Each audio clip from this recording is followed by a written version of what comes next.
Hello and welcome back to the Film Appreciation Podcast. I'm your host Nick, and as always, I am joined by my co-hosts Isaac and Marlon. We're just co-hosts today. Oh, We've been downgraded. We're not wonderful. I didn't think of a Glamorous. adjective in time. It has been one of those days, though, hasn't it? Yeah. Yeah. Don't worry. Episode 20, there'll be like so many good ones. Just go on for like 5 minutes. Bro. Yeah. I'll have a pre-planned list and everything. But today it's just you're the co-host. Fair enough. There you go. Well, with that, I guess, Yep. get straight into it. Nothing more to say. So the first film we're covering today on the episode is The Substance, directed by Coralie Farget. How are we gonna? You were gonna say something else then. How are we gonna say that? Yep. I trust Farget. that you did a good job there. Well, looks Probably the French. best job you could possibly do. Yeah. Anyway, The Substance is about like a sort of actress in the waning stage of her career, Elizabeth Sparkle. Quite a funny name if you ask me. And so she's getting kicked out of sort of her show when she gets like is it a call or it's an She gets in a car crash, she gets in a car crash, and then when she's in and then hospital, the doctor introduces her to a substance that Not a substance. the substance, substance. and it makes her young again. yeah. Well, there's a catch, as is always the case with these kinds of movies. And the catch is that it's actually just a separate human being. But the idea is that you're supposed to consider yourself still one person, even though you're two separate organisms. And so then chaos ensues because both are sort of striving for their own individualism Yeah. and start breaking the rules of the whole, you know, The 'cause balance essentially, the between- balance. It's like you have to be 1 week is one person and the other week's the other person. And if you break that, there are disastrous consequences Which we see, in droves. and they nearly blind you. Yeah, it's pretty hardcore. Anyway, so Demi Moore is Elizabeth, the older actress, and Margaret Qualley, plays Yep. Sue, Yep. the younger actress.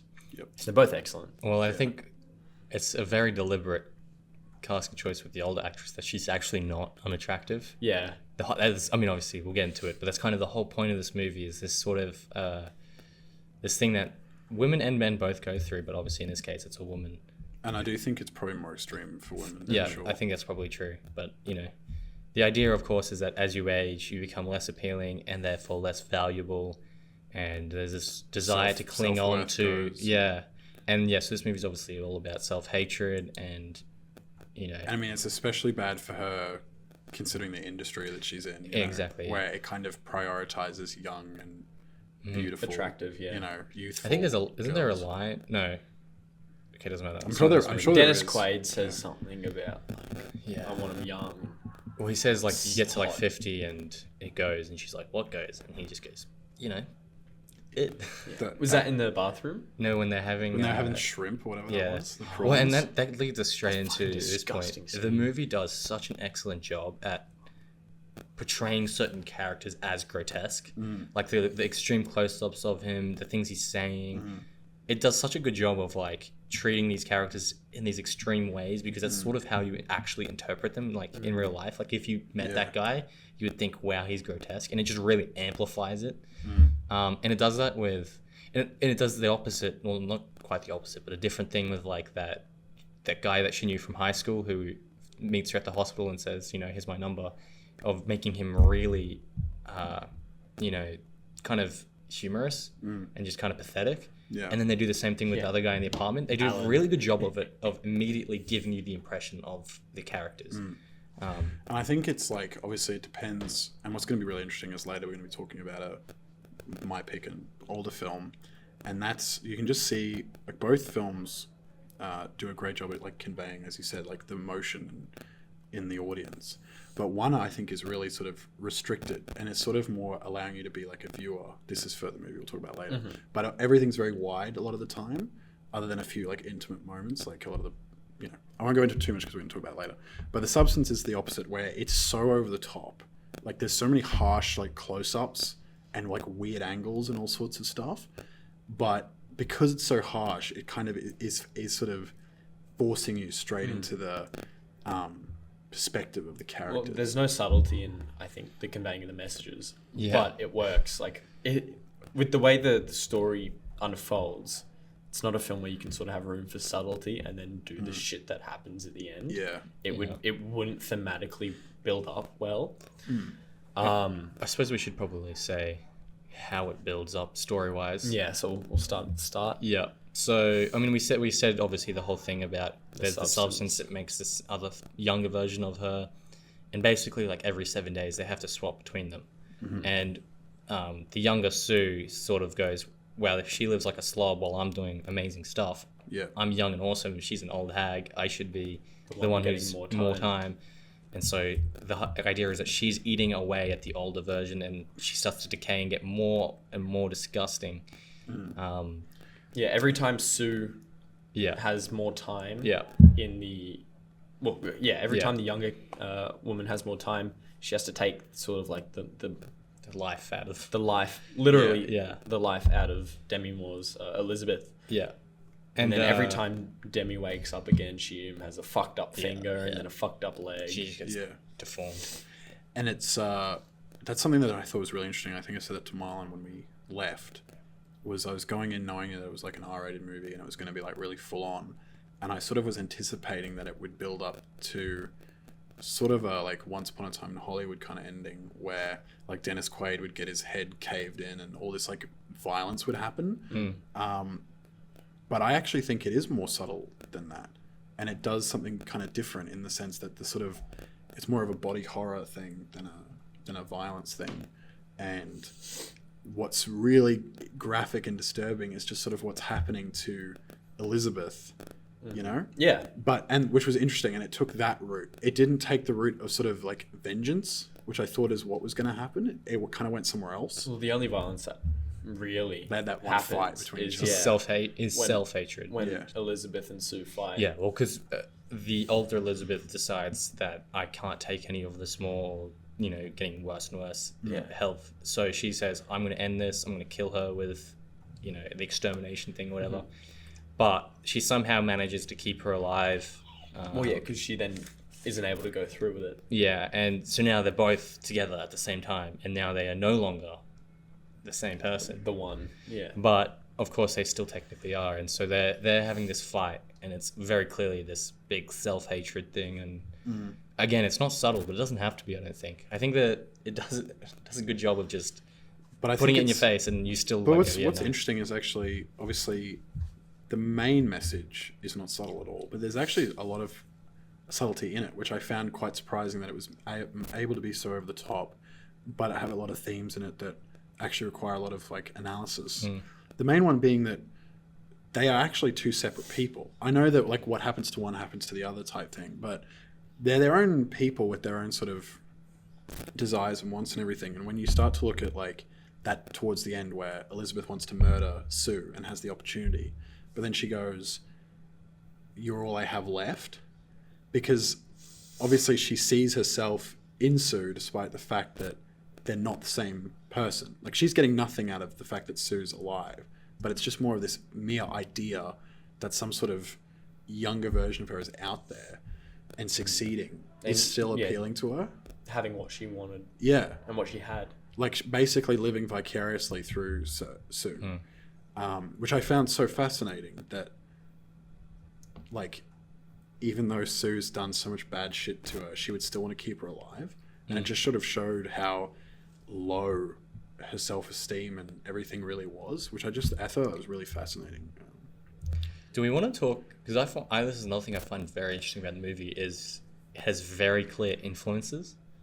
Oh yeah, Like it's obviously like Requiem for a Dream. yeah, there's a bit of that. With her whole going like crazy in the And apartment. a lot of the just substance visual abuse choices and- are Yeah, very and much the like visual Requiem for a choices. Dream. There's a bit of like The Shining in terms of like how that.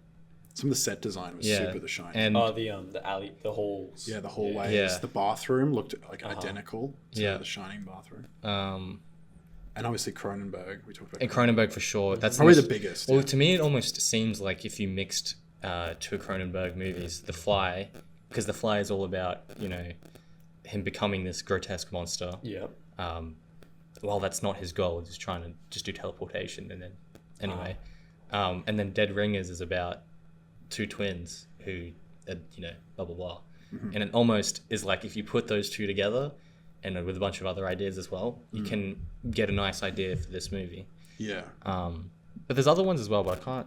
Well, I was remember. saying that I actually do think there's an influence of David Lynch, and For sure, and yeah. there are different elements that you could consider.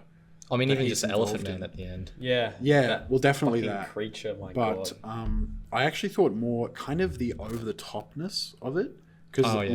Lynch is someone who I think, even though his dialogue can sometimes be so over the top and like almost ridiculous, there still has this sense of realism to it and like believability. Because it's so internally consistent with itself. It Exactly. Always, yeah. And so like especially with the Dennis Quaid character, I felt that he was straight out of like Wild at Heart or something that we've always talked about before, where that movie was really I connected with it a lot and really liked it, but it was so over the top and like ridiculous, and so many of the scenes of the dialogue was so Just campy. insane and campy. Yeah. But somehow managed to retain some sort of gravitas to them. And I thought the exact same with this in a lot of the dialogue. Although having said that, like Sue and Elizabeth are actually very subtle characters and do have several scenes where it's not ridiculous dialogue.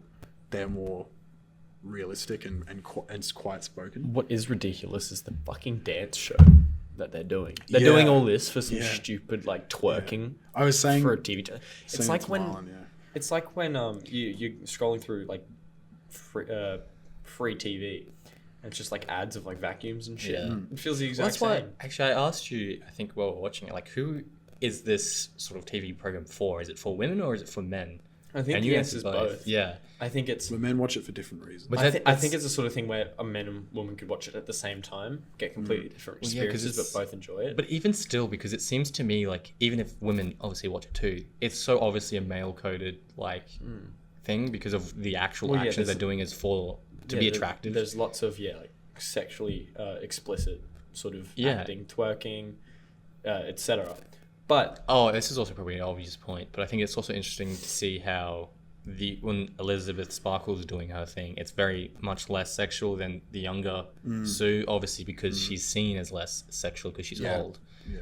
That's also, I it's guess, more like that sort of fitness. yeah, that's an obvious point, Yeah. actually, but still, I think it's interesting. But like I imagine like that sort of TV show for a woman would be like the desire of wanting to be, and then for a man it's the desire of wanting to have. Those sort of.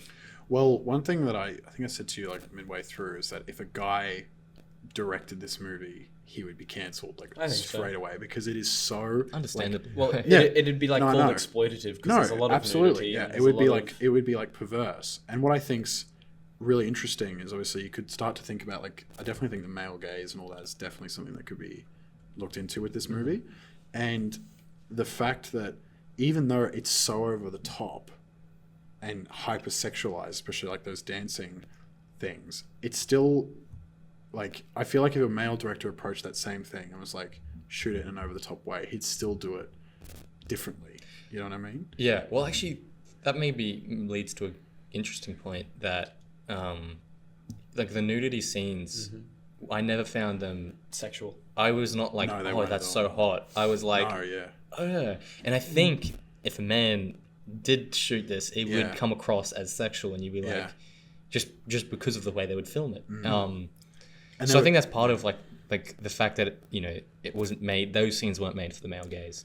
Whereas obviously like other ones were intentional, but that's just so that you can get the story across. Like But when there- Sue's having in the few scenes Realizing her body. Yeah. Yeah. in the few scenes where it almost is like it's made for male enjoyment. Like there's that scene where Sue hooks up with that guy Yeah, that's on a what I was couch, gonna say, yeah. and like there's this In a Catwoman there's this suit. massive like shot yeah. of like him grabbing her ass and all this sort of stuff, and you're thinking, wow, this is kind of like hot. But then Blood all starts all pouring out of all of her nose. like guts and organs come out, Yeah. Yeah. and it completely like just snatched that away. And I thought that was great, like That's exactly like a punch to well. That's exactly the what I was gonna say. expectations. Yeah, it doesn't just lean into, haha, wow, look at this. The men are gonna love this. This is what it's for. Yeah. No, it's there because it's representative of what the character is Yeah. is feeling like. I'm here for men, and that's literally her character, right? Is she's So, trying to yeah. impress, she's trying to gain popularity and fame and be looked at, and so it makes sense that her character is going to be portrayed to us that way. Yeah. But of course, the film doesn't want us to have that idea of the movie, so Yeah. it takes it away from you. And that's, I think the movie does an amazing job at essentially holding up a mirror to the way you might view the film, and then essentially snatching that away. And like, I think both of them are very like attractive women, and especially Margaret Qualley, I think is a gorgeous woman. But after a while, the way that Coralie, I'm gonna get it wrong. Coralie. The way she was sort of structuring the film and the way it goes on is the way she was able to kind of have those hypersexualized moments. It made me want to, like, I didn't want to keep seeing it. You know, I was actually, because I was feeling sympathetic to the characters and kind of disgusted by the way that, like, Dennis Quaid's character, for example, was treating everybody. That even during those scenes, which, objectively, and if you had just watched that scene without context, you'd be like, oh wow, that's really hot, or whatever it is. But in this sense, I was starting more and more to push back against kind of what the film was showing in that sense, which I thought was really well done, because that isn't an easy thing to do, to essentially give an audience member, especially like men in this case, what they might like conventionally want to see, like some hot chick, and make you go, nah, I don't want this is wrong. Well, majority of the nudity in the film is when she's using the substance. Yeah, when she's getting like swapped out. Yeah, and I don't get how you could be into that, because there's like spine rip out and all this sort of stuff. It's like watching an animal be birthed. It's not fucking attractive. No. It's nothing of the like. It's it's like, my God. And there's a lot like men. I know we've mentioned it before. Oh yeah, well, podcast, the amount of birthing scenes at the moment. Well, It's the crazy. They're I think they're worse than men. I think they're more gruesome. No, I didn't think they were. But the way that it's done in men was just. But men was more skinny. This It was more continuous fluidy. though. It just kept on happening. There was and they got more grotesque.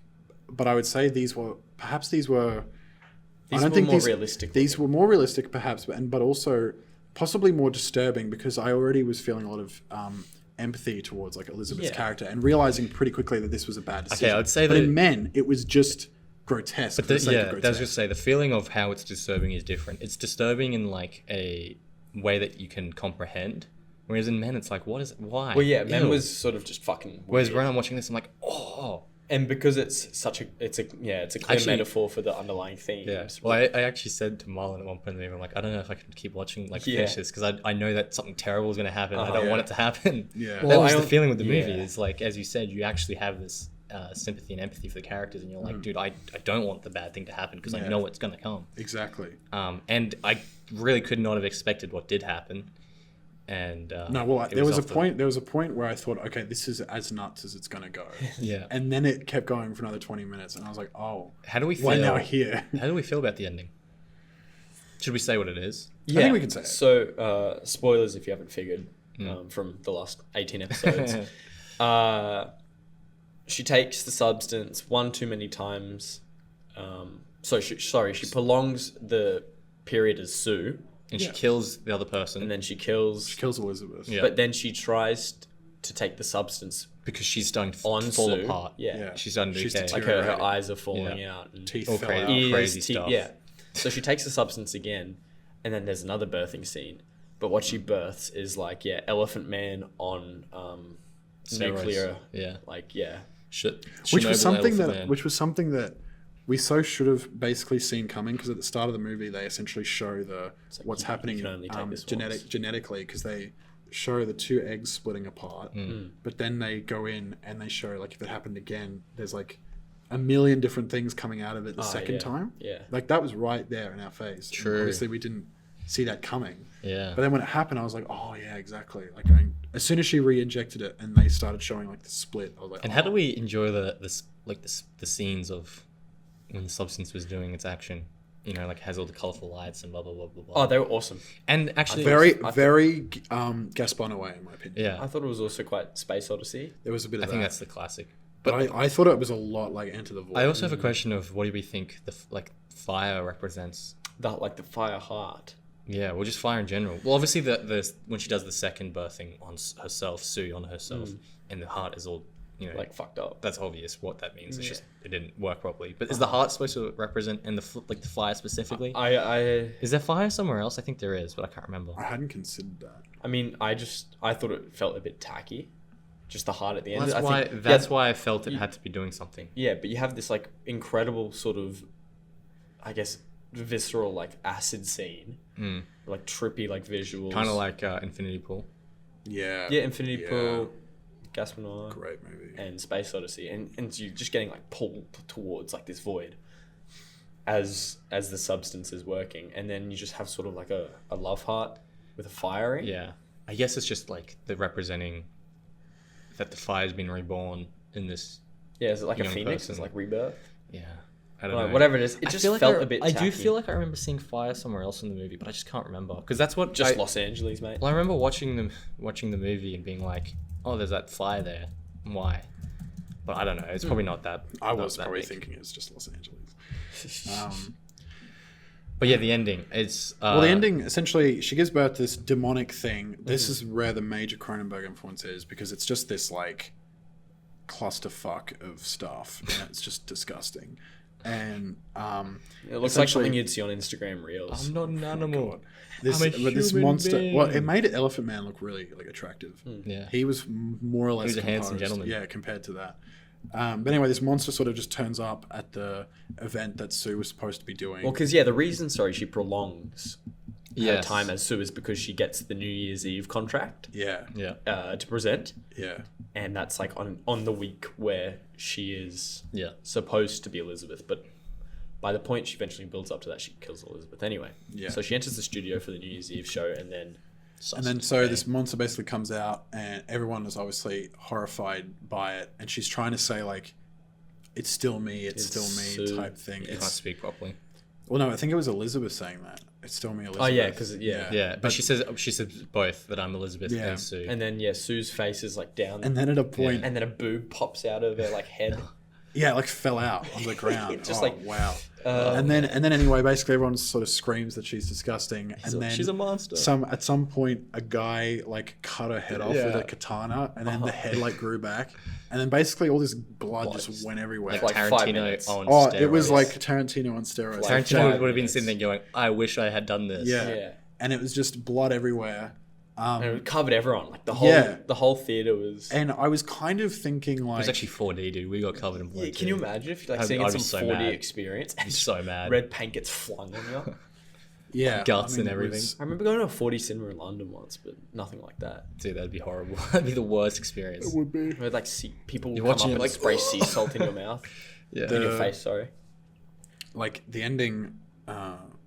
I wasn't super sure on it, but the more I've thought about it, I've enjoyed it because I think it works. ultimately that final moment takes us to the very last sort of shot, which is the Walk of Fame shot. So she crawls out of the studio in this Yeah. dilapidated state, slowly It's decaying becomes smaller and yeah. smaller, disappearing.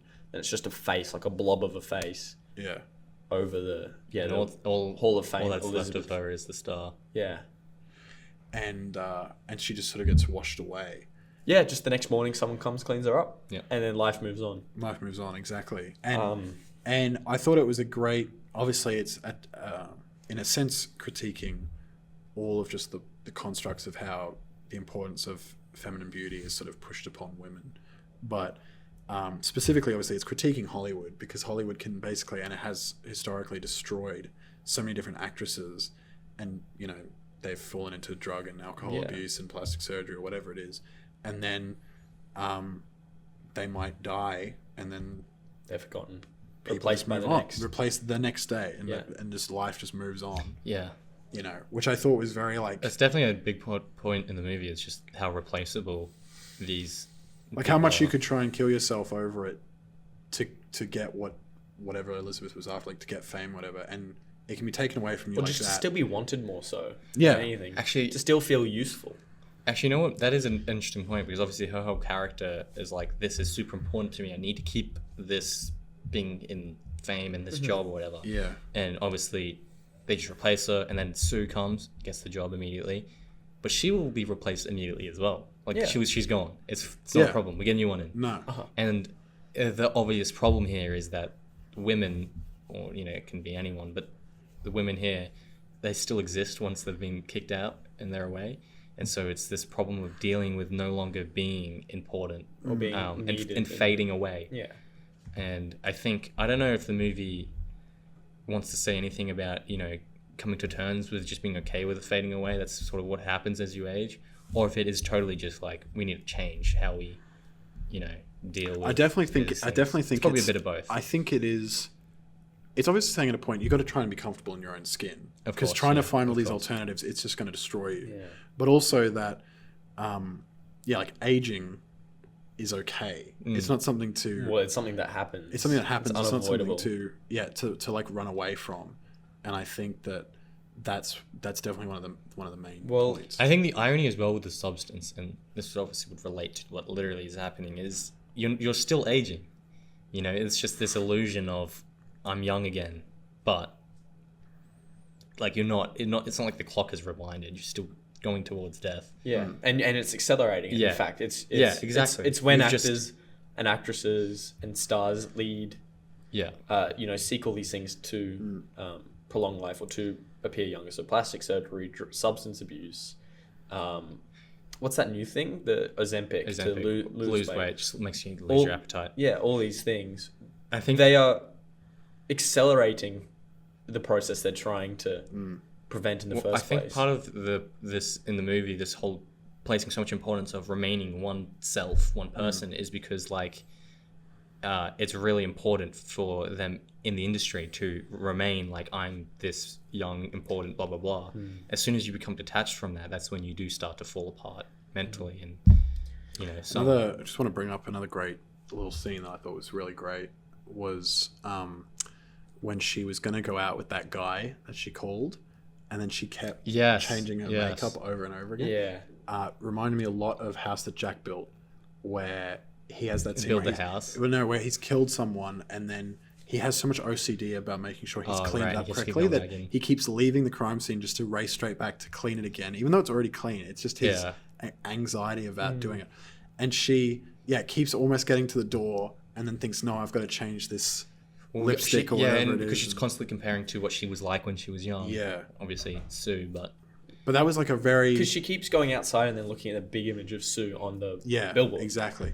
And that was something that that's just another great way of sort of feeling empathy for her, but also sort of realizing how hard the situation is in real life, in that is how not just women but like just people in general think.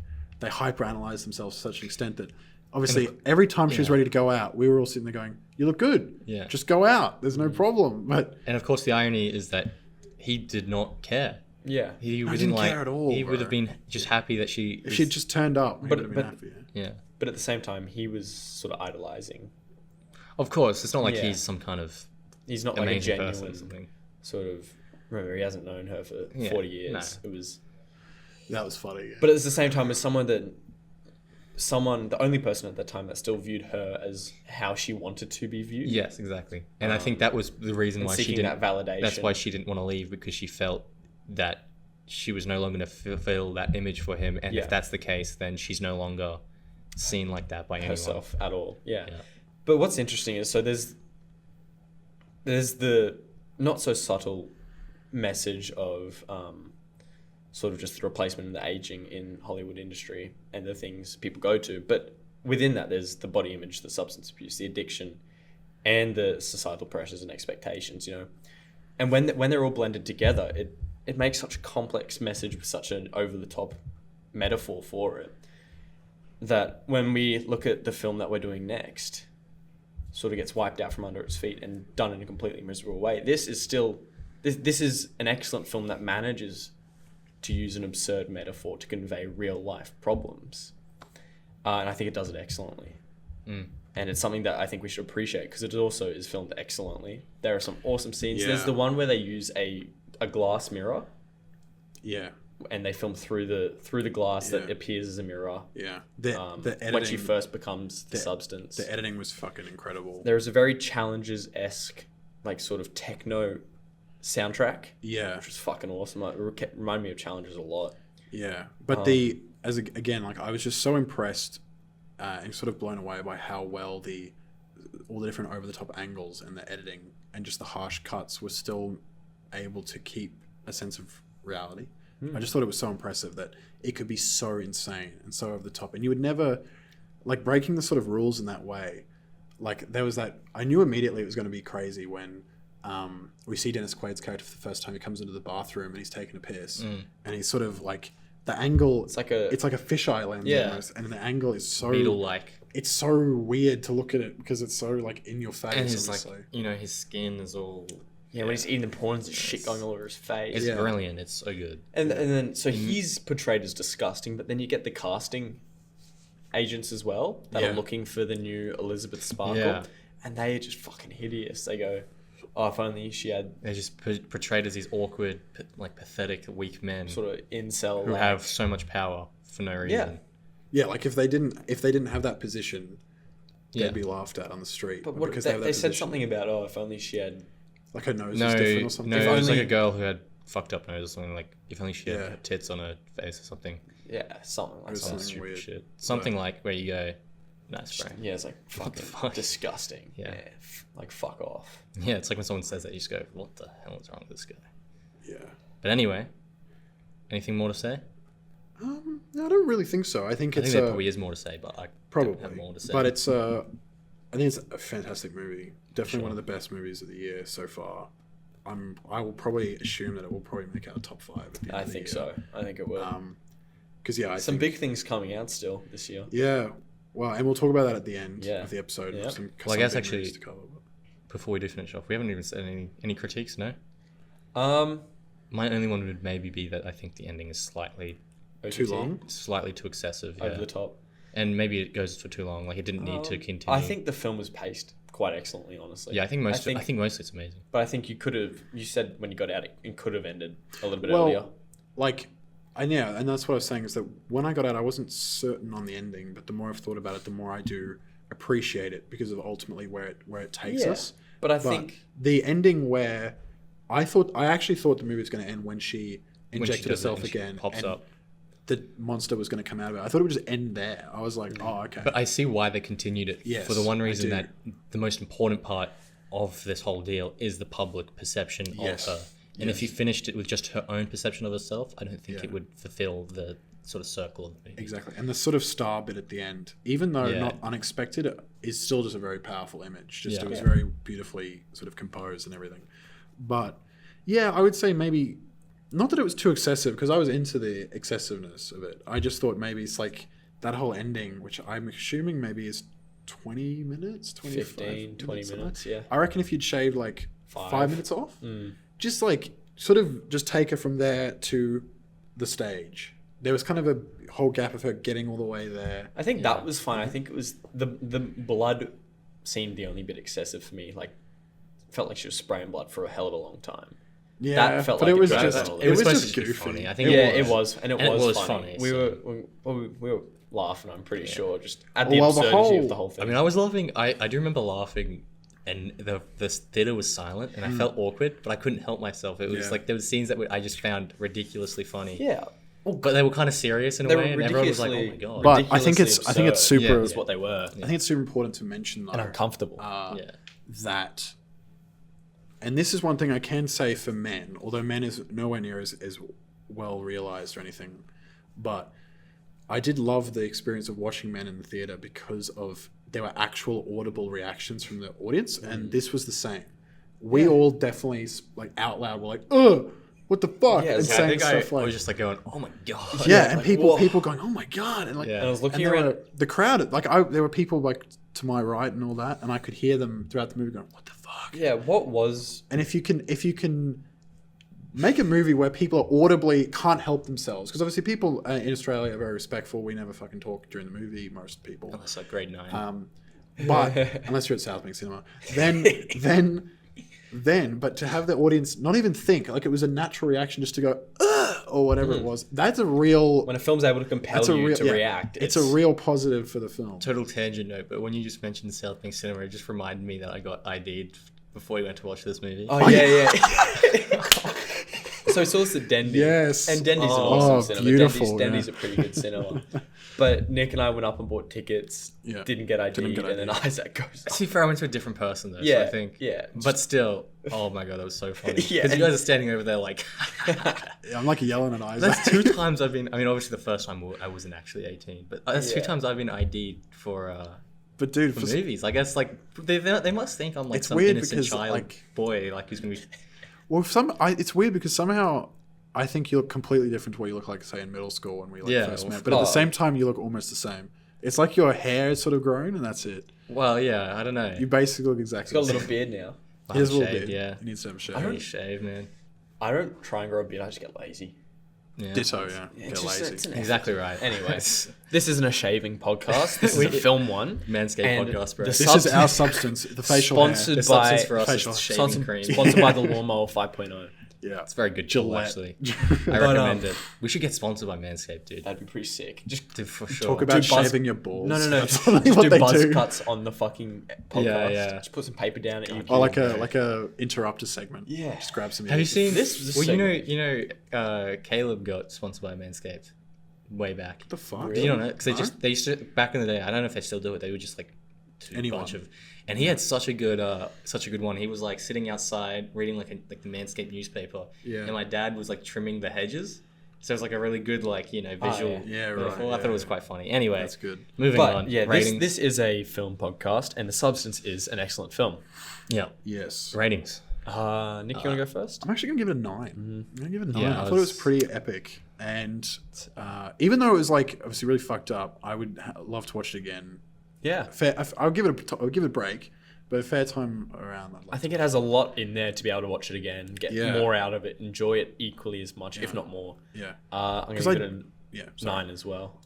Yeah, I think we're all in the same boat Yeah, here. sweet. Flip it upside down. What do you Another get? 9. 6. The devil's The devil. number. Wow. Did we Dennis make that Quaid. joke before? Yeah, we have. Dude, we're satanic on this podcast. Man. I was about to say, I thought you were gonna say We're we're really evil. running out of like things to say. I we're would- we're just- recycling jokes. Yeah. I couldn't even think of an adjective at the start. We have done like 25 hours, well, at least, That's kind of crazy. or to like think almost 30 hours of content by now. If this is Just quickly, I'm just really interested to ask this question. In terms of this year so far, or at least in terms of we'll call it the FAPS year, yeah, what would you say are like your favorite movies so about. far? I'd have to get a list up in like front of me. old Obviously, ones as well, or just new. No, just the obviously new ones. Dune. Well, Yeah, June so Part 2 Ju- is everyone's favorite, obviously. June is number one. It's the best movie of the You year. got Challenges Yeah, at 2. yeah. Sorry, June, The Substance would Challenge. just be Challenges. Yeah, challenges. Challenges, and then Kinds of Kindness. Kinds of Poor kindness. Things. What did that? Poor Things was this year or end of last last year? year. That was just end of last End year. of last Damn, year. dude. And then I think you'd end up Are probably we having... including like the older movies we No, watched no, as no, well? no, Okay, no. just the new. And then you'd probably have Civil War round out the top 5 Right, at the moment. Because definitely, yeah, June's Substance and Challenges are the only ones immediately where I think they were amazing. Kinds of Kindness. Kinds of Kindness was pretty great. Honestly, guys, I think... Well, you guys never watched Bike Riders, but that would be up there. But in terms of the FAPS movies that we've done... Well, a lot of the movies I've seen new this year were just ones that came out Boxing Day last year. So Anatomy of a Fall, Perfect Days. Anatomy of a Fall.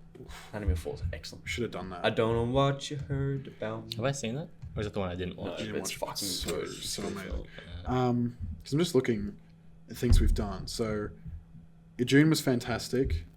Driveway Dolls sucked. Kung Fu Panda sucked. Love Lies Bleeding was meh. Challenges was great. Civil War was Maxine pretty good. and Longlegs were meh. Yeah. Deadpool and Wolverine's Marlon's favorite movie of the year. Furiosa, yeah. Furiosa would probably be my 5th. It'd be that or Civil Above War. Civil War? Probably. I've got Civil War above it. But anyway, Yeah. there's some big movies coming up. But no, so only really Kinds of Kindness and then Challenges, Substance and June are like Yeah. the big standouts. so but far, there are some there are some big ones coming out. Nora. When we do a Nora, hopefully we'll be up there. Nora and a few others. We'll talk about it at the end. Yes. But yes, I was just interested to kind of touch base because we're about, what is that? Like, We're 3/4 of the way through the year. yeah. But no, the FAPS year ends at the end of February in terms of the way we record shit. That's how it works. Yeah, but we don't have the... Oh, but we don't do that, do we? No, we don't have the January videos, the January movies in. That's right. Yeah. Oh, okay, wow. Fuck. Well, we really got to watch some shit at Biff because otherwise we're going to have like a really thin list. That's all right. Um, I think last year was just a good year for film. It really was, yeah. Anyway, We'll move on. The next film we are covering, Isaac, is I Saw the TV Glow by Jane Schoenbrunn. Schoenbrunn. Schoenbrunn. So, rather than give a terrible summary of this movie, I'm going to just read what Letterboxd has because, I think that's quite efficient. Teenager Owen is just trying to make it through life in the suburbs when his classmate Maddie introduces him to a mysterious late-night TV show. All right, that's awful. That's awful. That's not even like a good... So basically the movie, right, is you have this kid, and he's kind of a loser, I guess. That's the idea. Well, he just feels like a reject. Yeah, he feels like a reject. And he's scared and so on. And he meets this girl. Very shy. Girl, I think. Girl, Mandy. Yeah. Mandy. And she introduces him to this show called The Pink Opaque, and they love it. He becomes like addicted to it. It's like his whole thing. They grow up. It's like a drug.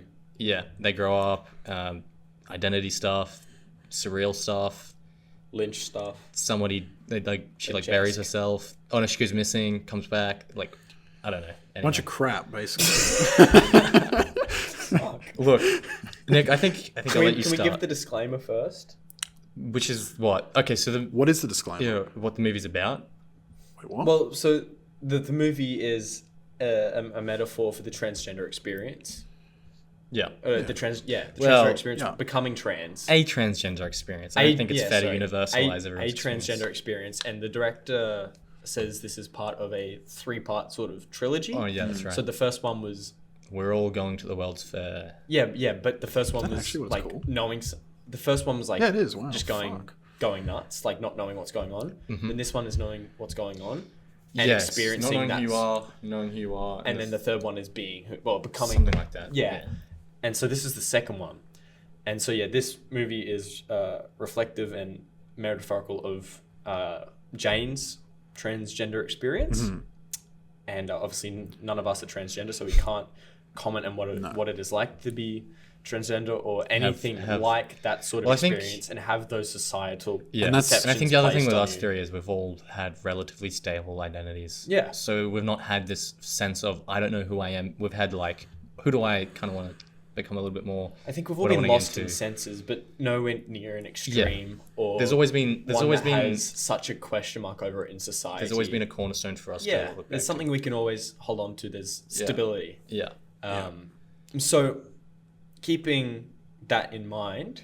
Yeah, it's obviously hard for us to give. Well, that's what I'm gonna start this off. Empathetic reading of the movie. Yeah. Which is when I say like a bunch of crap, because I want to clarify. Mm-hmm.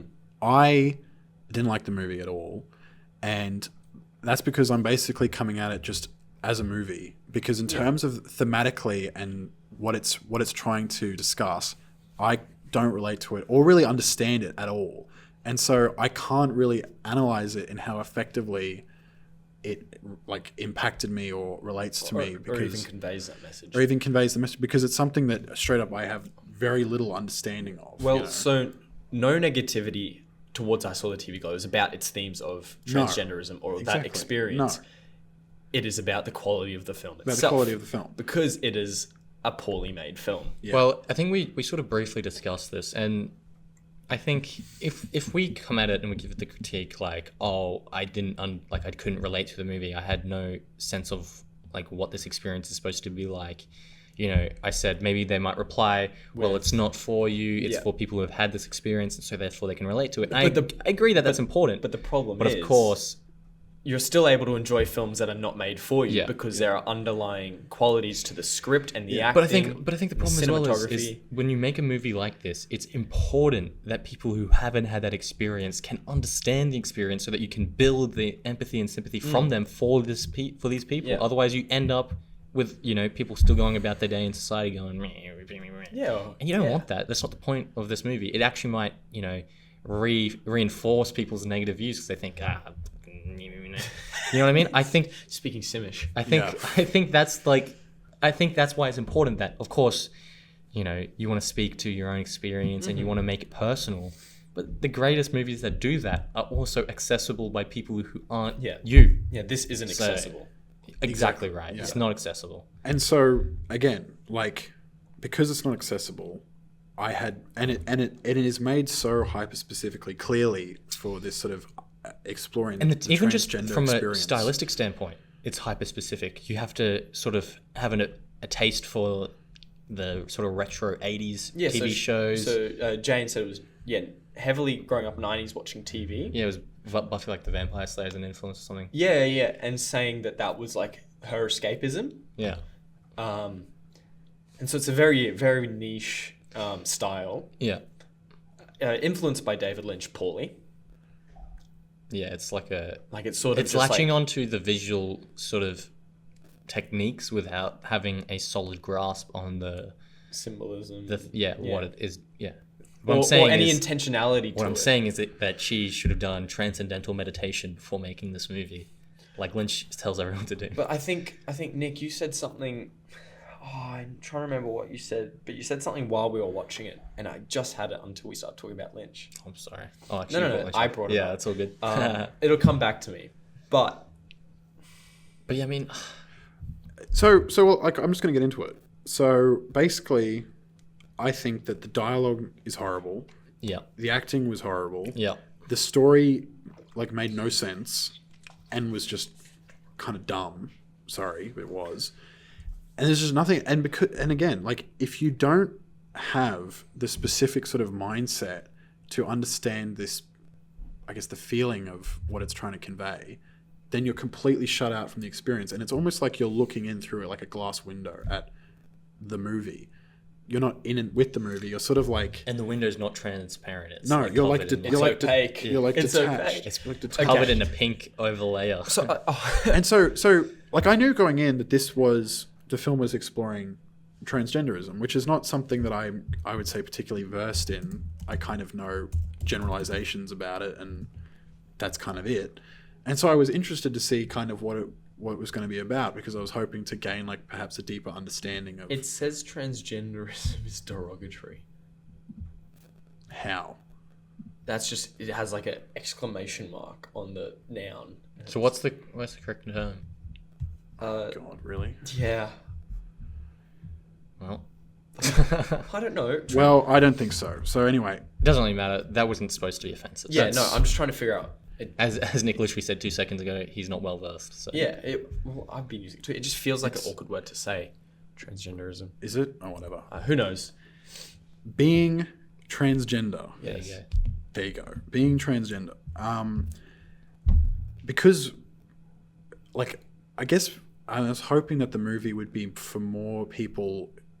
I guess you're hoping for both. I guess for people who are trans, they would relate to it, but for people who aren't and maybe don't have a great understanding of it, that it would kind of, for lack of a better word, spoon feed it to me, because I don't really know, and it's definitely a Yeah. complicated thing, and so you need a great amount of context for it, and there isn't.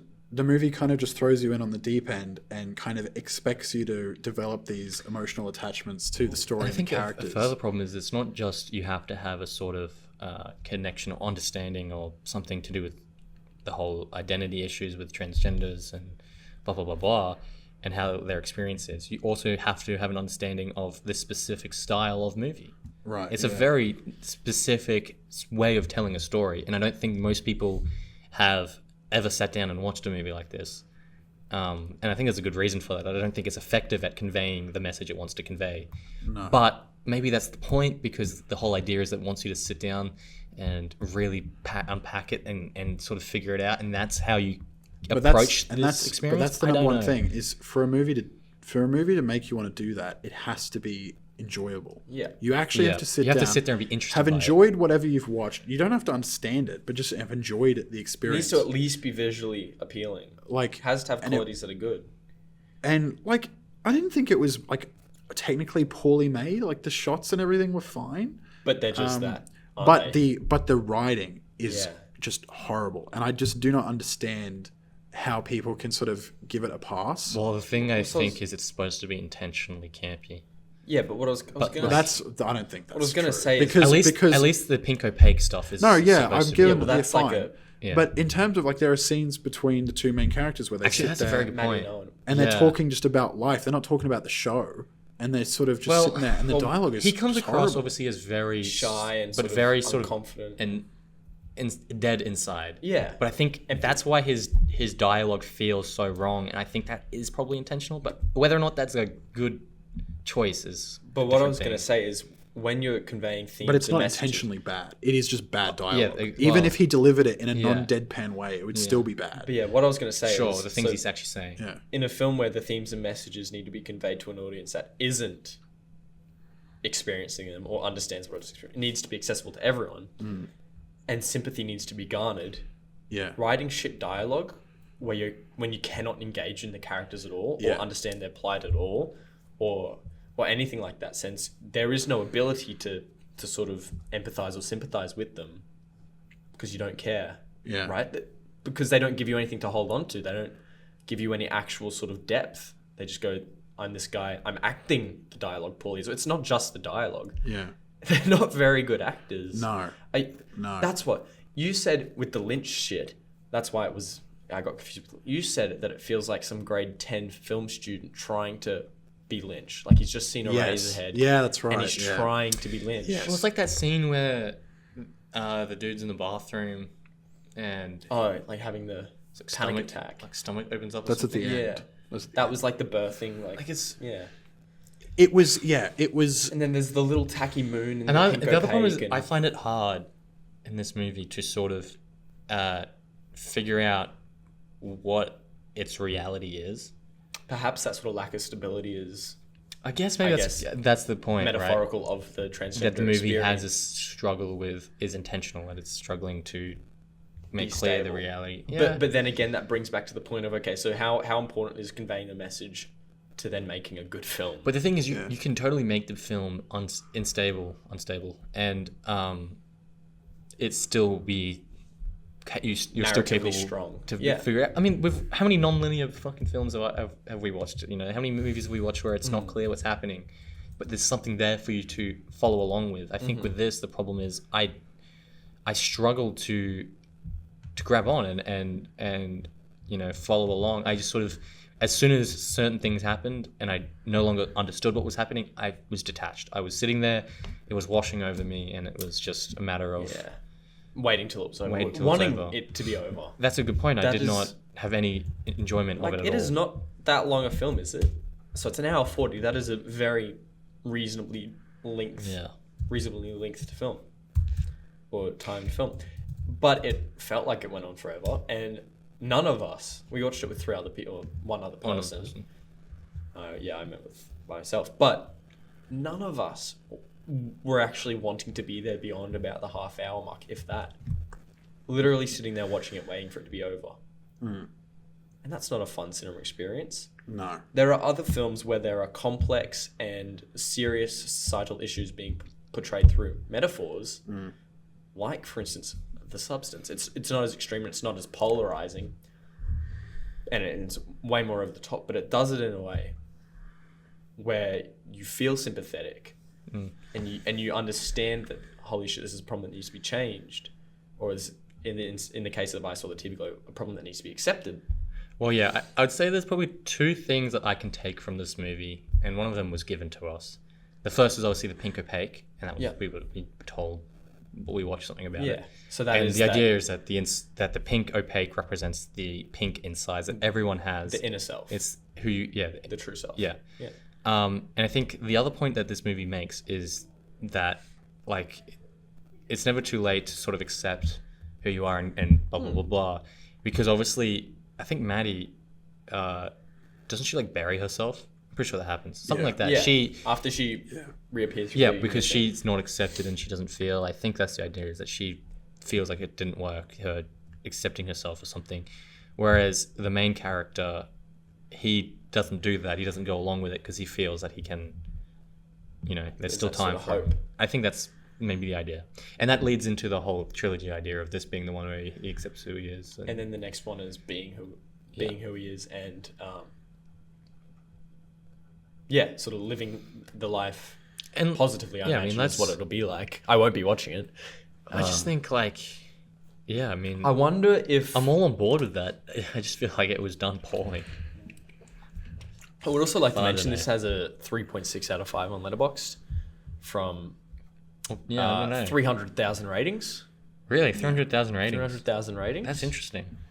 Um, See, this is what I think is probably important. Is if you looked at that sample, it would be nice to know how many of them have had this experience or similar, and that's why they're able to actually find something important in I'd it. imagine. Well, I don't- I'd imagine Letterboxd is a community that has a higher proportion LGBT. It does, yeah. Percentage. Well, and than all other the highly communities. rated reviews are of like trans people. Well, that's the thing, But- because saying they've had that the they- experience. they- But understand also it. Yeah. from a 300,000 person average, there still needs to be a lot of people that are like I'm an ally. We're all allies in one sense or another. But they've also, or people that aren't even allies, that have seen this film and gone, it's good. But I just don't understand how that can be the case. I think and this might be something like controversial to say, but I think there would probably be a certain like degree of people who may not have enjoyed it, feel compelled to give it a good but rating. feel compelled to give it a good I rating see. because look, obviously there's a lot of discrimination and just bad stuff. I don't know how to characterize it, but happening to trans people all over the world. They're still fighting for recognition Rights, and yeah. rights and all that Acceptance. And there's obviously a lot of like pushback against transgender people, and so obviously if a film comes along and it does a really good job in the eyes of trans people at like sort of portraying that that being of them, being trans, then obviously that's something that people want to lift up and like celebrate. But I would imagine that there would be a fair degree of people who at bare minimum didn't understand it, but more so probably more people who just maybe didn't understand it, but there would be a lot of people who didn't enjoy it And saw the rating and felt. and saw the compelled rating, to- but like it's and not also a the issues that it yeah tackles. but because they're a supporter of The community. the community, they would want to just give it a good rating out of sort of support for the community, which I don't think is really a good idea, because you should be able to still critique a piece of film as a piece of film regardless of its thematic Messages, yeah. contents. And so that's my kind of thinking on that. Well, my favorite review is this is what my mum thought would happen to me if I watched SpongeBob. But it's a difficult thing. But in terms of like it did not do a good job, because we're very open To us, and we've it didn't do a good job for us. Or but Josh. but us, like, we've watched a lot of films and we've watched tons of films that we don't personally like relate to on the outset, but they've done a good job at I mean, conveying the theme, or at least making you feel empathy for the characters. Like, I didn't care about the characters at all, because I just didn't think they were well realized they didn't characters. feel like people. They didn't feel like They weren't people. developed. They felt weren't like developed, they felt you like know. they felt like characters who were written. You know what I mean? They didn't feel. Which is a massive flaw. yeah. I think that's Is Jane the writer for this too? Yeah. I wonder if it's a case of nobody critiqued the script. because of fear It's so, of and sort because of, it's so personal. It's Yeah. like how can you critique this thing that's this is personal? me, But I wonder if that's a case of people being afraid to. I'm not sure. I don't think there's any point really speculating. But No. I just think True. I just don't Director think Jane. I just don't think the film Writer realizes Jane. what it wants to. No, but what I was saying is that I think you have to detach yourself in somewhat from whatever you're writing, because you want other people to watch it, and you have to consider that it's not like you're making the movie just for you and you're watching it. Like, this movie was backed by financiers, and they want people to That's go actually watch the it. point. They want, but the person who may have made it, Jane, may have just felt that this is for me. I don't care that I have to get funding. That's not my problem. That's just how it is. So, suppose. but I think I that's suppose. the wrong way to go It's about. the wrong way to think because about it. because art is an intersubjective thing that we come together to enjoy. And, Yeah. blah blah blah. It's not something that one guy goes, "Yo, I'm gonna make painting for just me." Like, that's not the point. Nobody makes paintings for. Obviously, No. you do it for yourself. That's If you a were very making important it, part. if you were making it just for yourself, you wouldn't want other people to see it. Well, what's Exactly. interesting? You would keep it in your room and just that's Yeah. my thing. you Yeah. know? But you're showing on an international like scale. Yeah. What's interesting is it didn't do well at the box office at all, but I imagine it's been picked up on a streaming platform, and that's where it's been viewed a lot. But the box office looks sub 10 million. How much was the budget? Haven't a clue. That's really loud. Sorry. 10 million. 2 million, right? Yeah, okay. So it's a break even. No. Break even would be 20. What? To break even, you have to earn a bit more than your production budget because you have to factor in all the marketing and. Isn't that part of the production budget? No. Oh. Well, there you go. But, Yeah, anyway. yeah, so a lot of people have watched it somewhere else and loved it. Well, But, yeah. like it said there, 200 cinemas dropped it in the second week. Right. Yeah. It does also. I mean, the movie has this sort of weird liminal feeling where it's like this. You watch it in an alternate dimension, and you're like, Which would be, again, the sort of... which is the vibe it's going for. There. But also, like, that sort of identity Yeah. of... Yeah, but you know, like awkwardness that. What's that theater we watched? What's it called? Like the shittier one in Indre. Oh, El Dorado. Yeah, that's I what love El Dorado. That is the vibe. It did feel like El Dorado. This movie has that vibe. Well, because El Dorado is a very 80s, 90s Yeah, there you go. style vibe. Yeah. It feels, yeah. That's why I think that's what sort of adds to its feeling of being in this in between space. Is it feels outdated but also modern, Well, because and it's hard for your brain to process what it is. I think it's... Which again is probably intentional. Like it yeah. Anyway, I don't, yeah. You could look into all the things that we don't like and say, well, it's intentional, but then... I think that's kind of irrelevant. At the end of the Yeah. day, this is our opinion on the movie. We saw it. There was basically nothing any of us liked about it. And again, just because you can have a negative opinion about a film that deals with socio-political issues without us essentially saying that we disagree with said issue, we're not critiquing the trans community. We're critiquing just not a even film. critiquing the trans experience. No, we're critiquing this just a portrayal of it. Yeah. We're critiquing a film. Perhaps what I find most disappointing, aside from the film itself, is the score. This is by Alex G, who has some incredible music. But it was... I didn't even notice the score. And not in a way where it's like, wow, it's so seamless with the film that it was great. It was wow, it's so nothing, I'm disappointed. Because Alex G has some good music. I couldn't tell you a single song from this movie. That's all right. Neither could I. I don't remember any of the music. Was it kind of a weird sounding like? Yeah. Yeah. Okay, but I feel like that's the vibe. Yeah. I don't know. Anyway, I don't. Think I want to there's- stop talking about this film. I want to get on to the next Yeah. one. Ratings. Half star. Yep. So is that 1? Sorry, 1 out of 10. 1 out of 10, yeah. Nick? I will give it a 2 out of 10. Isaac? I'll give it a 1. Yeah. 1 out of 10. 1 out of 10. There we go. I didn't enjoy it at all. Faps has just been cancelled. Better luck next time, Jane. Hope you enjoyed this episode because it is the last one. We're going to jail. Fuck. We're all going to the Faps Fair. Faps Fair. Yeah. I was saw a reference the to- podcast glow. I saw the podcast show. Or I saw the podcast go because it's gone. We are finished. Oh dear. Nah. We're moving to Siberia. Okay. That's just what's happening. Put in our trench coats. Next film. Lucky So- last. So, hopefully this will pick our spirits up a little bit. Opening night was my recommendation from last month's episode. John Cassavetes' film. John Cassavetes was a fucking ledge from the 60s. He's in a bunch of bangers like Rosemary's Baby and a movie Mikey and Nicky, which if you have seen, it's dope. If you haven't, check it out.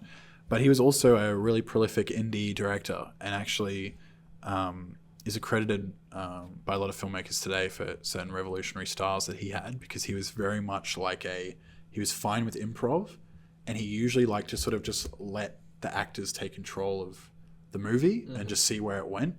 Like, he would obviously script it out, and his scripts are really great, but he would often like have a nice wide shot and just sort of let things play out. And it was more about like almost like watching theater almost, his films.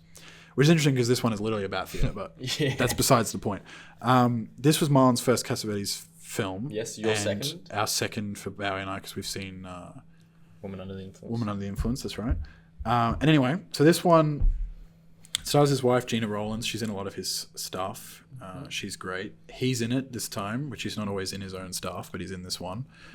It's essentially about this actress called Myrtle Gordon, who is an alcoholic and is sort of struggling with like she's not in a great mental state. And basically, at the start of the movie, there's this like fan that she sees who's like just like wanted to see her and stuff. And Obsessed. Yeah. Obsessed. Really young. Gets mowed down by a car, dead.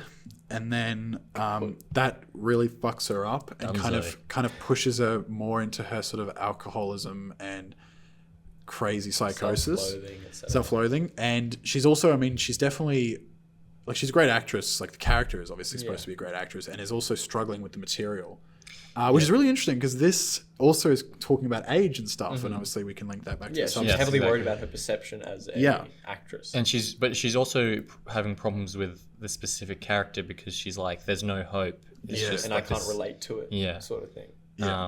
And that's also why the death of that 17-year-old is so important, is because she feels that 17-year-old represents her. Yeah. And so when she has like the sort of schizophrenic visions of her in all around her and stuff, it's like that is me when I was young and I feel connected to her and so on. But basically, and essentially there's not a great deal of plot to it, to be fair. It's more just sort of going through this experience, and that is Woman Under the Influence was very similar. There was not much of a plot, and it was more about, there are lots of lengthy dialogue scenes. I'd say Woman Under the Influence was worse than that. Like, there were really long scenes in that. I remember Isaac said, I just want this man to shut up. But anyway, really banger movie. And let's talk about it. I mean, I'm taking this back to the substance now. But honestly, this feels like this was like required reading, you know, for the substance in terms of like when they went to make it, because it's literally kind of the same idea of we have stuff happening and it's leading up to the opening night. Yeah. And it's the character sort of going through stuff until that moment, and that's when it all goes down. And there's two different decisions about how the opening night should go. One is it goes excellently because this movie opening night is all about the fact that there's still hope and blah blah blah with aging and so on, whereas the other one has a very pessimistic outlook, and I think that's just because of their view of the sort of environment around it, not specifically aging itself, but what's surrounding that. And I think that's interesting, but Well, the substance is very Los Angeles based, and this one's very New York. But also just the culture of what it means to age and being disposable and so on. And whereas this movie is more about like, it's more personal rather than the actual social relation to it of what it's like to age in the industry. So, I mean, there's so many different things about it that I really like. And I watched Woman Under the Influence fairly recently, so that's still really fresh, like, in my mind. And one thing immediately that I love about Cassavetes' movies is his approach to characters. Because they really do seem like they take on a life of their own. And I really especially like how he explores different issues and especially with his female characters, because he's very sort of non-biased, I guess you could say. I think he sort of just shows stuff and he doesn't necessarily like take a side on what you're supposed to be feeling, because that's exactly how I felt in Woman Under the Influence. It was kind of like, at one point you're supposed to be kind of siding with the husband and you kind of think maybe she's a bit nutty, but then you sort of realize that that's not the case. I'm not trying to spoil it because Marlon will probably watch it at some point. But, and I felt this was the same. I mean, Myrtle isn't like, quote, a good person, I guess you could say, because she's, you know, a alcoholic and prone to sort of delusions. She's very emotional. Hard to work with. And perhaps at times a little like not considerate, maybe. Self-absorbed. She gives so much grief to the other actors and actresses. But at the same time, they seem to be very unsympathetic to her. And obviously, like, the main thing is sort of how she struggles with the death of that kid, and everyone else seems to super not care, which I guess obviously it would affect her more because the kid was her fan, but still, like, they really don't seem to care. Like Cassavetes. Are you trying to sneeze? I'm about to. It's okay. No, but it's gone. All right. Sorry. Dude, fighting a sneeze is like the world's toughest thing. Bro, you want to know what's really hard? I just have to say this. Like, you go for a run and you have to fart. Holding scared it's gonna. Well, dude, like once I was running like the other day I was running at the gym on the treadmill, and I was like, could feel it. And I was thinking, oh my god, this is like, I can't do this. It's the end. And I thought, especially because I'm running and like I have no control over my fucking body, because I'm kind of like, Yeah, I thought it would just all like, you know. The person behind you is like, ugh. Let's say I had person to right to me, and I was kind of like looking up and going, just get off the treadmill. You know, like, this is going to be bad. Anyway, opening night. Opening right. Right. So what did you guys think about it? What did you like? I thought it was excellent. I think it's one of those movies you'll watch again and you'll get a better. That's something I feel for instantly wanted to watch it again. Yes. I really want to see it. I was actually, because I ended up started watching it last night and finished it this morning, and I was upset when I had to go to bed. I was like, oh, I gotta go to bed, otherwise I won't wake up. What point did you stop it at as well? Like hour and. Because I did the exact same thing. I stopped it exactly an hour in last night. I think I was and about finished hour 10, something around hour there. 10, right? Yeah. Something like that. It's about half. That's Yeah. where I paused it before we watched The Penguin. Yeah. So we all basically had the exact same viewing experience Yeah. of it. But I think it was fine. And I think that contributed to how I felt. I felt the first hour or so not the first half, but particularly in the first half an hour, some of the editing and some of the audio dubbing was fucking Okay, the terrible. audio dubbing, I just was like, that's whatever, that happens. That was in the cars and shit. Yeah, Just yeah. dialogue didn't match. But the editing, are you referring to the jump cuts? some of them I hate. loved the I jump hate. cuts. I thought it was such a. Yeah. The first I one, hated the it. It first was one, very good. Da. the first one, I said, what the hell? Is that a mistake? But that's just because you haven't got into the movie's style yet. But once you're there, I thought it was so great because it's like, I mean, I imagine Cassavetes just had the thought, like, or whoever edited it was just like, well, we don't need these extra scenes. No. The jump cut is so good because we're just getting to what we want to see. But there were instances where they're cut off mid dialogue. I think it's. I feel like it's more towards it. Like happens at like the end of a sentence.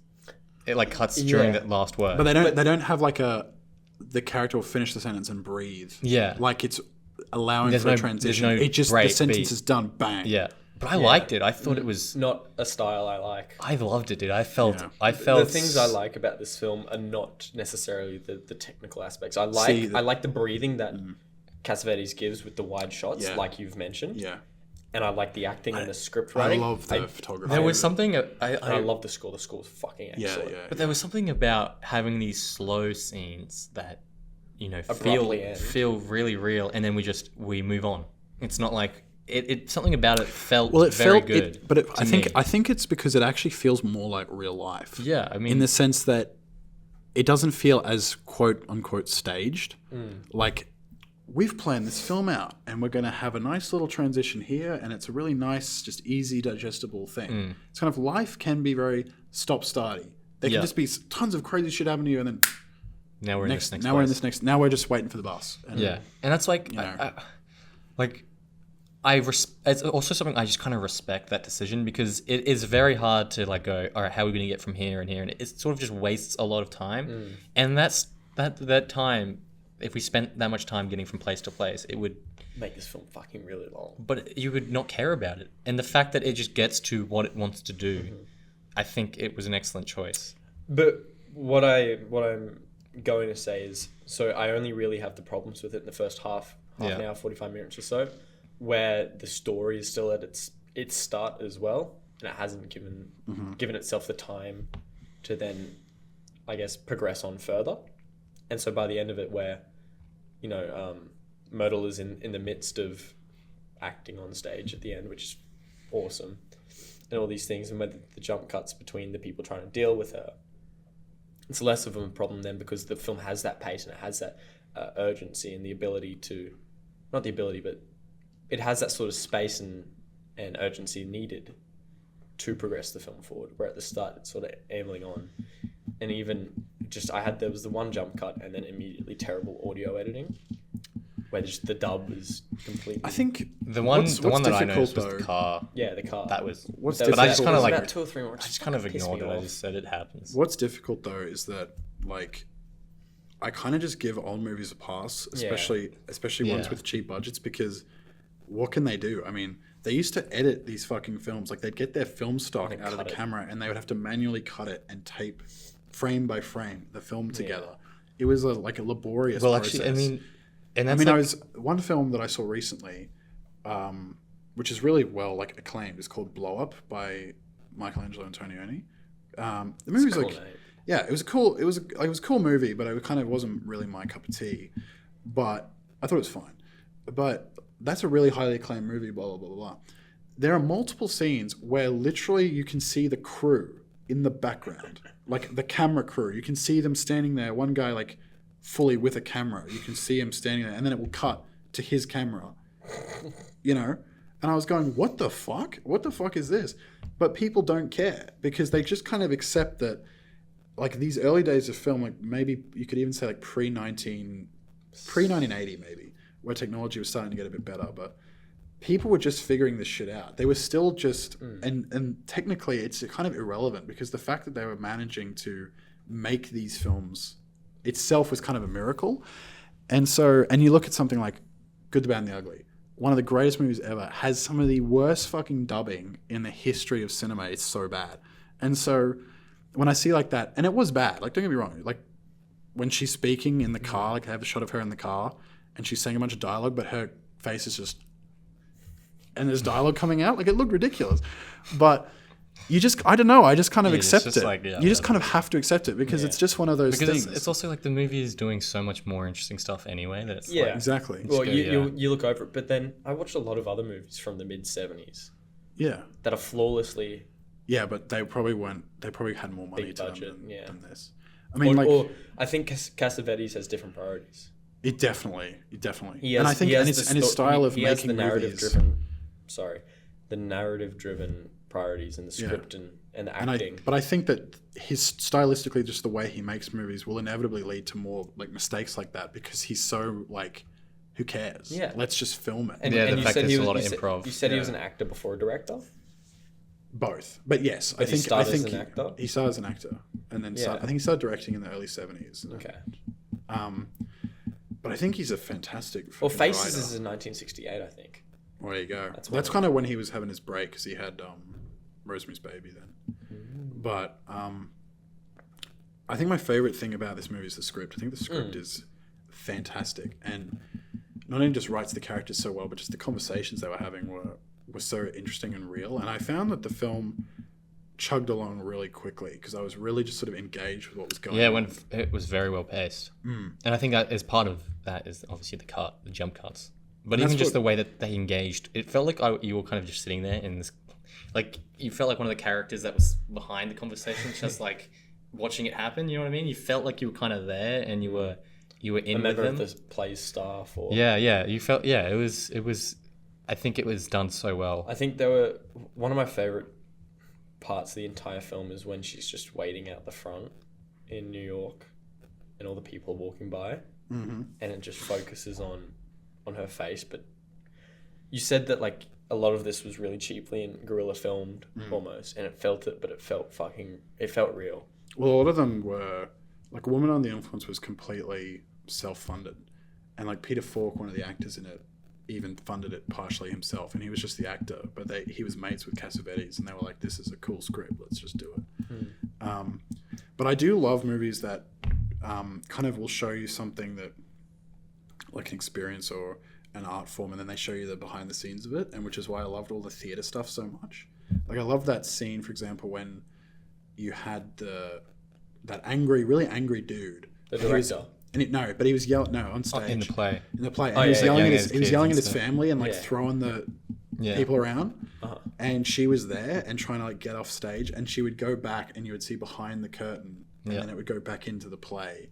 All of that was just so Is that interesting. the one to towards watch. the end where she's drunk and she's trying to get off stage? Well, the one specifically I'm mentioning Happens twice. is Yeah, so it somewhat in happens the at the- middle-ish, like Yeah. around the hour. Because it happens at the end as well, where she's Yes. shit-faced. Yes. But then there's they have the trial play at a different place Yes. the week beforehand. Yes.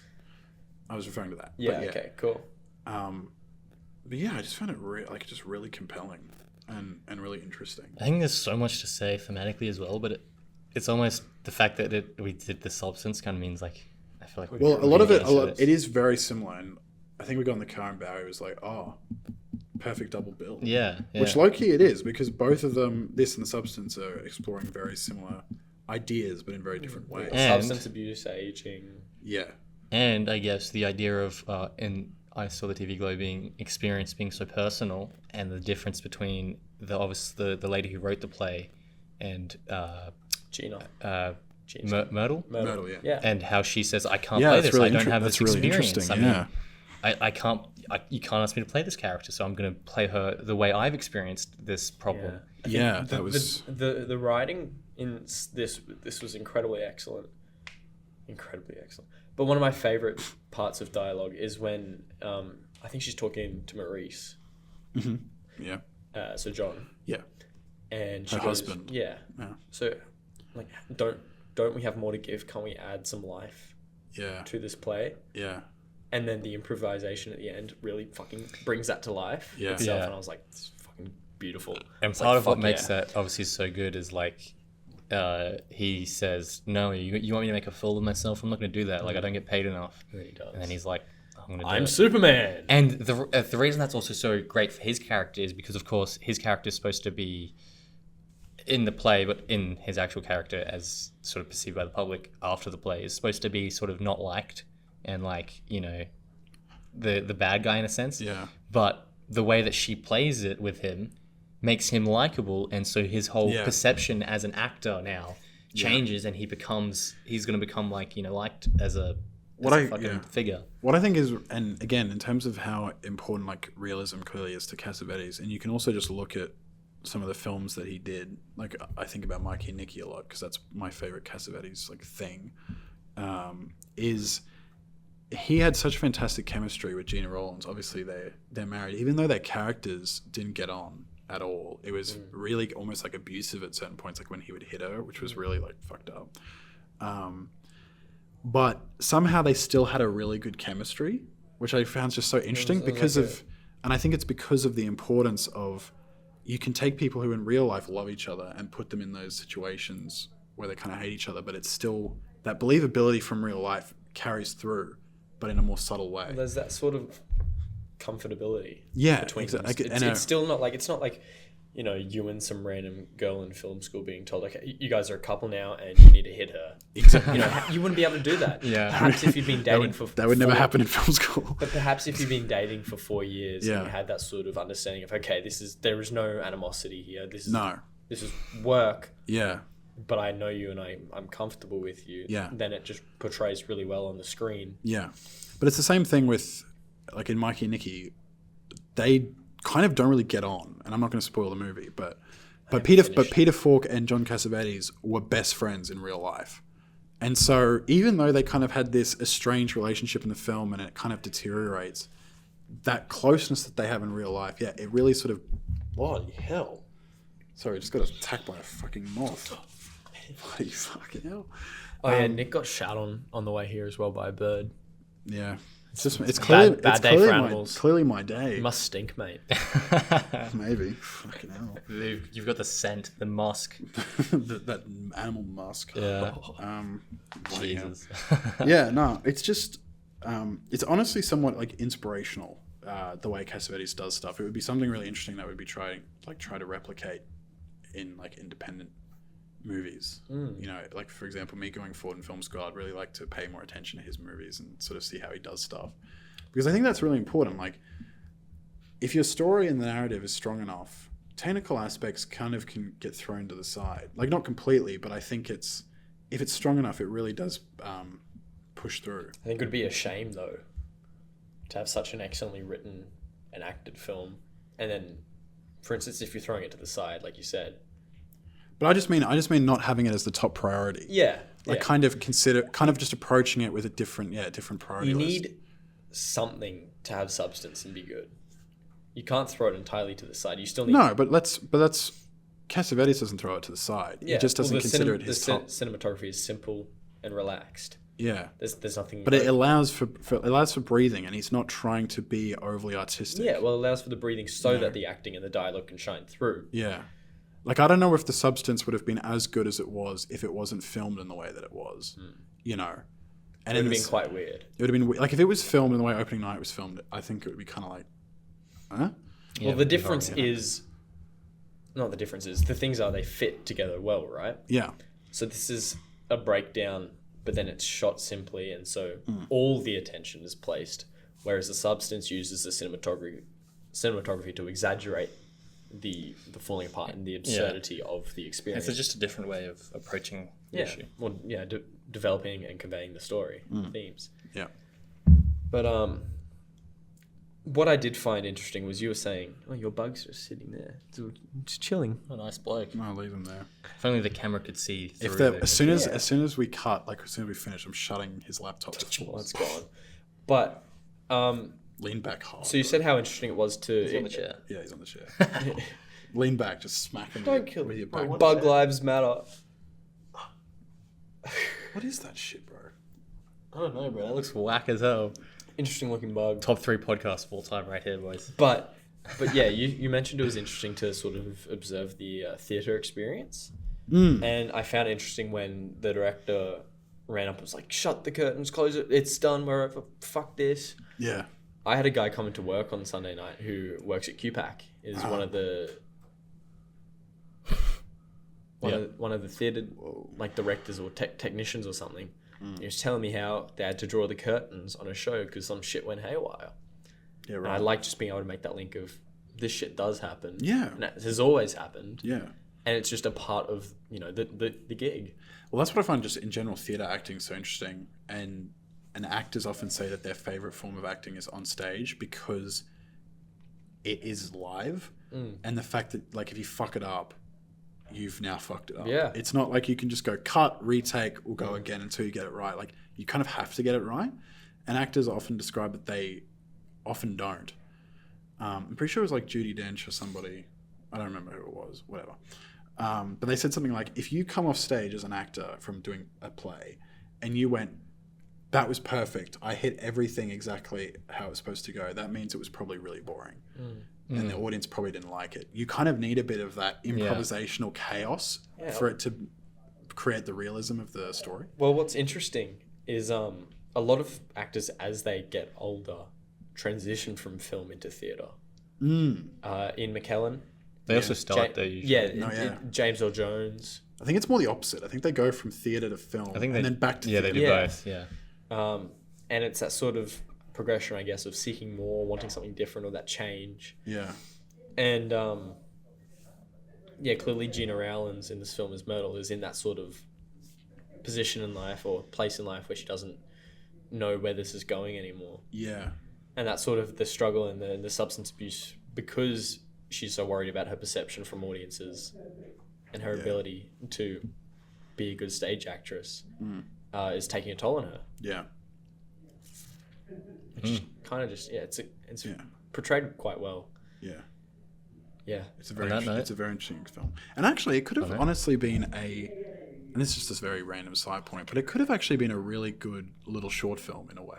Yeah. I could actually see this story as a short film, and it would have been just as good. Take it, re-edit it. Yeah, I will do. Opening night part 2. Yeah. Opening later. That will be my short. Opening day. Coming tomorrow. Closing night. Pretty sure that's the name of a film. Anyway. What do we have? Anything else to say? No, but love Cassavetes. Looking forward to watching more of his stuff. Definitely going to rewatch Mikey Nicky soon. Ratings. Absolute G. I'm giving this a fucking 10 out of 10. You're giving it a 10? I'm giving it a 10. Fucking hell. I'm going to go a conservative 9. I'm at an 8. Fair enough. So there we go. All right. Awesome. Well, now we've got a couple more things to cover, and Your pick? We'll wrap it up. My pick. Other films for next episode. Well, do you want me to say the other films first, or do you want to do your pick I'll just first? do it all, man. Yeah, no, your pick, and then we'll do the other thing. Oh, okay. Well, so the next episode will be coming out in the month of October. Also in October is Halloween, everybody. Spooky season.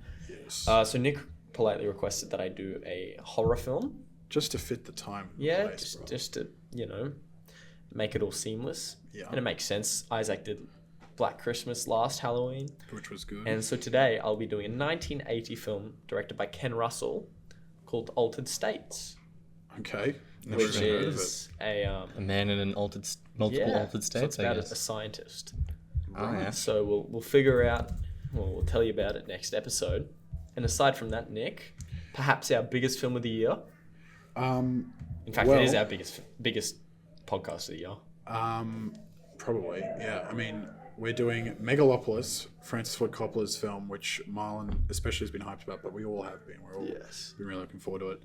And we're doing Joker, Filet Adieu, which we were promptly reminded about watching Penguin last night. Yes, we've been had 17 million ads. Yeah, literally every 5 minutes. Brought to you by Joker Folie à Deux. Hey guys, the Joker's coming out on October 3rd. Penguin.